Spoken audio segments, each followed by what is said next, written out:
आता पाहूया लोकसभेसंदर्भातल्या काही महत्त्वाच्या बातम्या टॉप 9च्या माध्यमातून। ठाकरे गटाच्या 40 स्टार प्रचारकांची यादी जाहीर। संजय राऊत, अरविंद सावंत, भास्कर जाधव, सुभाष देसाई, अनिल परब, राजन विचारे, अंबादास दानवे, सुषमा अंधारे, शरद कोळी, पेडणेकर ठाकरे गटाचे स्टार प्रचारक। शिवेंद्रराजेंच्या वाढदिवसानिमित्त उदयनराजेंनी दिल्या खास शुभेच्छा। भरपूर आयुष्य आणि यश मिळो असे उदयनराजेंकडून आशीर्वाद। एकमेकांच्या गळ्यात हात घालत दोघांनी केलं एकमेकांचं गुणगान।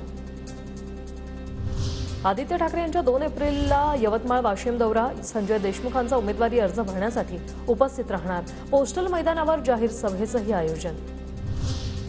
बदल हा निसर्गाचा नियम, सगळ्यांनीच बदल स्वीकारला पाहिजे। सुनेत्रा पवारांचं सूचक वक्तव्य। सुनेत्रा पवार आज मुळशी दौऱ्यावर।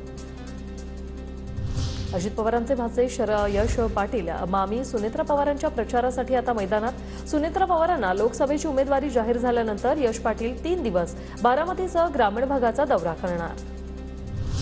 भाजपकडून लोकसभेसाठी केंद्रीय जाहीरनामा समितीची नेमणूक। महाराष्ट्रातून केंद्रीय मंत्री पियुष गोयल यांची समितीत नेमणूक, तर राजनाथ सिंह जाहीरनामा समितीचे अध्यक्ष।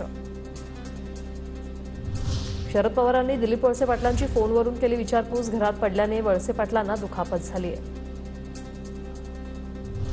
सर्व मतभेद विसरून काम केलं पाहिजे, सर्वांनी मला समजून घ्यावं, नवनीत राणांचा विरोधकांना आवाहन। 400 पार मध्ये एक अमरावती नक्की आपल्याला पाहिजे।